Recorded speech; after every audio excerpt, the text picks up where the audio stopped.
दोस्तों नमस्कार, एक बार फिर स्वागत है हमारे इस नए वीडियो पे। दोस्तों यदि आप अभी तक हमारे चैनल को सब्सक्राइब नहीं किए हैं, यदि आप ये पहला वीडियो देख रहे हैं तो चैनल को सब्सक्राइब कर लें और आपको ये वीडियो अच्छी लगे तो लाइक और शेयर करना ना भूलें।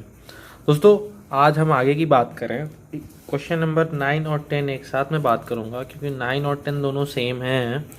तो मैं इनमें से एक क्वेश्चन बताऊंगा, एक क्वेश्चन आप लोग ट्राई करिएगा घर में। यदि आपसे नहीं बनता है तो आप कमेंट बॉक्स पे हमें बताएं कि सर हमसे नहीं बन रहा है, आप इस क्वेश्चन को भी डिस्कस करें एक किसी वीडियो पे, तो मैं उस क्वेश्चन को डिस्कस करूंगा। बाकी मैं क्वेश्चन एक बताऊंगा, आपसे एक जरूर बन जाएगा।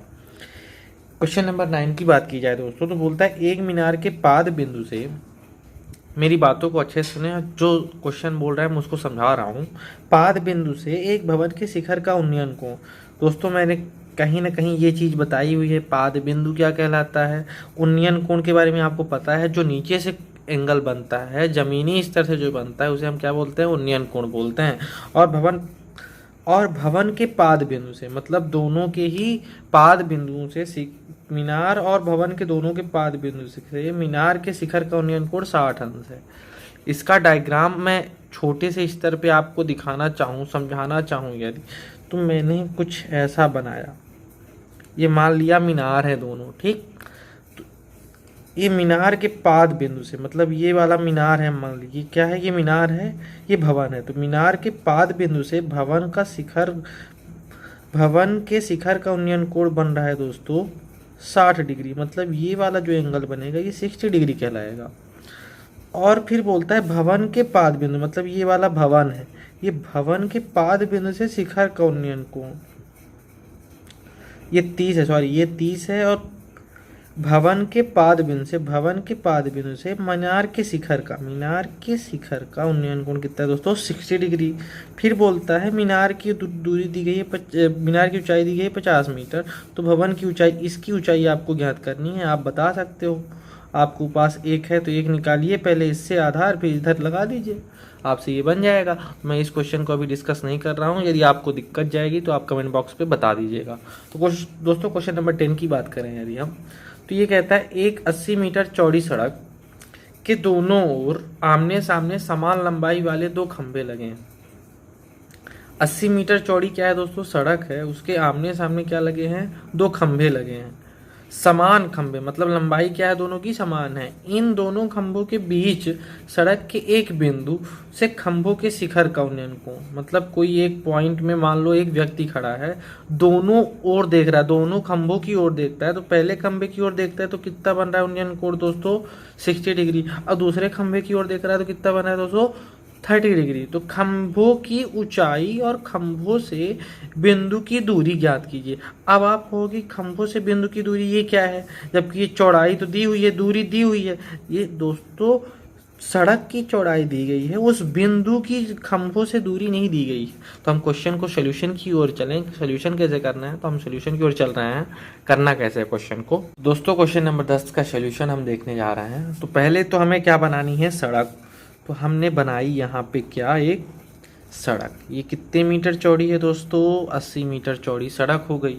ये एक पॉइंट हो गया, ये दूसरा पॉइंट हो गया। अब इसके आमने सामने समान लंबाई की, मतलब सपोज दैट ये जितनी लंबाई है उतनी ही इसकी भी लंबाई है, दोनों की लंबाई क्या है, समान है, ठीक। अब मैंने मान लिया ये एक कोई पॉइंट है, किसी एक बिंदु में, यहाँ से यदि इसको देखा जाए तो यहाँ से कुछ एंगल दिखता है, यदि यहीं से इसको देखा जाए तो यहाँ से कुछ एंगल दिखता है। तो अब देखो इसका उन्नयन कोण क्या है, इसका उन्नयन कोण क्या है। उन्नयन कोण दिया है क्रमशः, तो आप पहला दूसरा जिसको आप मानना चाहो उसको मान लो दोस्तों। तो ये मान लो 60 डिग्री है, ये मान लो 30 डिग्री है। अब आप नाम दे दो A B C D, हमने इसे नाम दे दिया E। आप हिंदी से जो लिखना हो लिखते रहिएगा, मुझे उससे कुछ मतलब नहीं है। आपको मुझे क्वेश्चन के सोल्यूशन से मतलब है। आप हिंदी से जो लिखते हैं, आप पेपर में यदि आपको टॉप करना है तो आपको हिंदी लिखनी ही लिखनी है, MP बोर्ड में ज़रूर।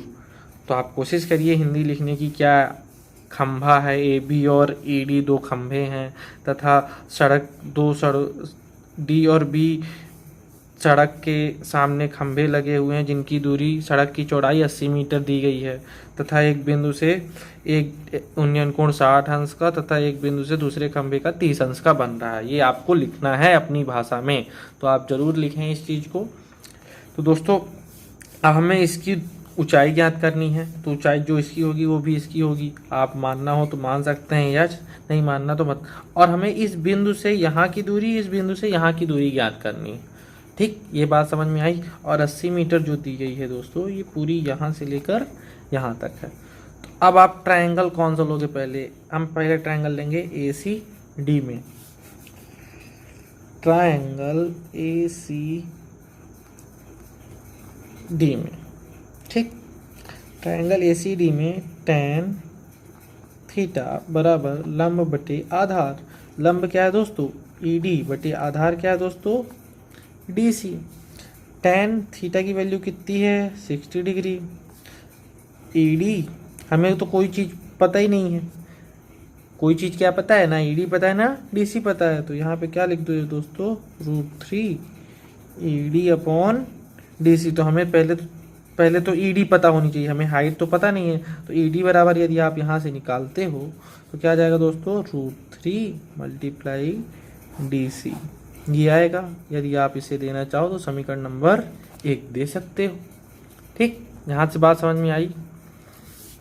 अब हम चलते हैं ट्रायंगल इसमें ACB में। ट्रायंगल ACB में चलते हैं यदि tan थीटा बराबर लंब बटे आधार। तो लंब बटे आधार हो गया। तो लंब यहाँ कहाँ है? AB। आधार क्या है दोस्तों? BC। tan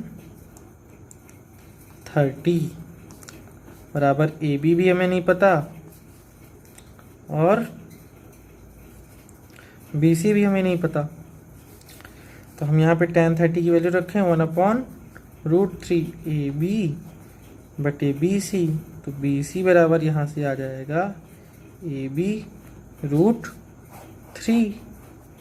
ठीक, अब यहाँ पे आप कॉन्सेप्ट समझें। कॉन्सेप्ट क्या कहता है? AD बराबर है AB के, ये आपको पता है। आप लिख सकते हो चूंकि AB बराबर है ED के, क्योंकि समान खंभों की लंबाई क्या है? समान है। खंभों की ऊंचाई क्या है? समान है। तो हम यहाँ पे लिख सकते हैं AB बराबर है ED के। दोस्तों यदि मैं आपसे ये कहूँ AB बराबर है ED के, तो यहाँ पे AB की जगह हम क्या लिख दें? ED लिख दें। क्या लिख दें? ED लिख दें। या ED की जगह क्या लिख दें? EB लिख दें। यदि यहाँ पे हम क्या लिखते हैं दोस्तों? ED। देखना, मैं यहाँ पे ये भी लिख सकता हूँ BC बराबर ED √3 लिख सकता हूँ, क्योंकि ऊंचाई हमारी दोनों क्या है? बराबर है।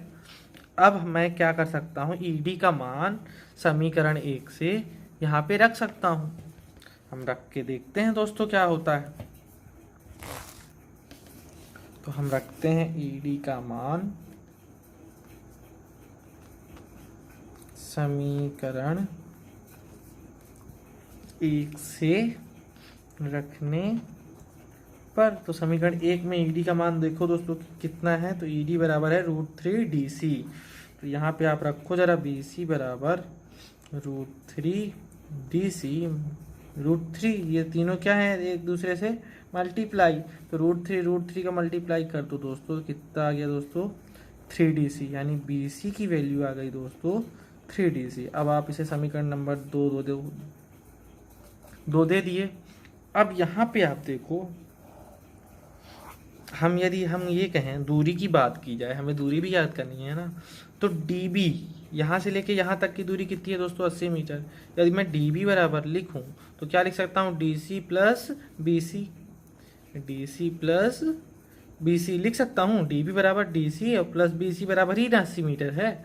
अब DB की वैल्यू दी है 80, DC रहने दो, और BC की वैल्यू दोस्तों मैंने अभी भी निकाली है, कितनी होती है? 3 DC प्लस का 3 DC। कहाँ से? चूंकि समीकरण 2 से। ठीक, BC की जगह हम क्या लिख दिए दोस्तों? 3 DC। तो 80 बराबर DC और 3 DC जोड़ोगे तो कितना आ जाएगा दोस्तों? 4 DC। तो डी सी बराबर यह निकालोगे मल्टीप्लाई है, इधर जाएगा तो काहे में बदल जाएगा, डिवाइड में, तो 4 2 जा 8, तो डी सी बराबर आ गया दोस्तों 20 मीटर। यानी कि यहाँ से लेके यहाँ तक की दूरी कितनी आई दोस्तों, डी सी कितनी आई 20 मीटर। अब हमें क्या निकालना है, बी सी, तो डी सी का मान यहाँ बी सी में रख दो, इसे दे दो समीकरण नंबर 3। अब समीकरण 3 से यहाँ मान रख दो, मान रखने पर अब बी सी हमें पता चल जाएगा, बी सी बराबर 3 इंटू डी सी की जगह क्या रखोगे दोस्तों 20, तो बी सी बराबर 60 मीटर आएगा। यानी ये किसकी आई, दूसरे खंबे की। ये पहले खंबे की बिंदु से दूरी कितनी हो गई 20 मीटर, इस बिंदु से यहाँ तक की दूरी कितनी हो गई 60 मीटर। अब हमारा क्या बचा दोस्तों, हाइट बची हुई है, ए बी या ई डी निकालना है हमें, तो कोई भी निकाल लो यार, डी सी हमें पता है, तो डी सी का मान कहाँ रख दें, समीकरण नंबर 1 पर। समीकरण 1 में मान रखने पर, अब समीकरण 1 में मान रखेंगे यदि डी सी का, तो समीकरण 1 पहले है क्या दोस्तों, देखो जरा, ई डी बराबर √3 डी सी, यही है ना दोस्तों, समीकरण नंबर 1 यही है। ई डी बराबर √3 मल्टीप्लाई 20, तो ई डी बराबर क्या हो जाएगा दोस्तों 20√3 मीटर। और ऐसे ही ए बी भी होगा, क्योंकि ए बी बराबर किसके है, ए डी के, 20√3 मीटर। दोस्तों यहाँ से 2-3 आंसर हमने निकाले हैं, थोड़ा इधर उधर हो गया है, आप एक प्रॉपर कॉपी में लिखें जिससे आपको समझ में आए। तो आज का वीडियो आज के लिए इतना ही। यदि आपको वीडियो अच्छा लगा हो तो लाइक और शेयर ज़रूर करें। और हाँ, ये आपके लिए बहुत ज़रूरी बात कि लाइक और शेयर करना आपके लिए बहुत इम्पॉर्टेंट है। आप अपना भला कर रहे हैं इस लॉकडाउन में, किसी और का भी भला हो, मुझे अच्छा लगेगा, क्योंकि मैं इस लॉकडाउन में आपके लिए पढ़ा रहा हूँ। क्योंकि इस लॉकडाउन में कोई भी कोचिंग इंस्टीट्यूट नहीं खुली हुई है, घर बैठ के यदि किसी को पढ़ना है तो आपके लिए ये प्लेटफॉर्म बहुत ही ज़रूरी है। तो दोस्तों, अपना भला ना सोचें, किसी और का भी भला करें। आज के लिए धन्यवाद।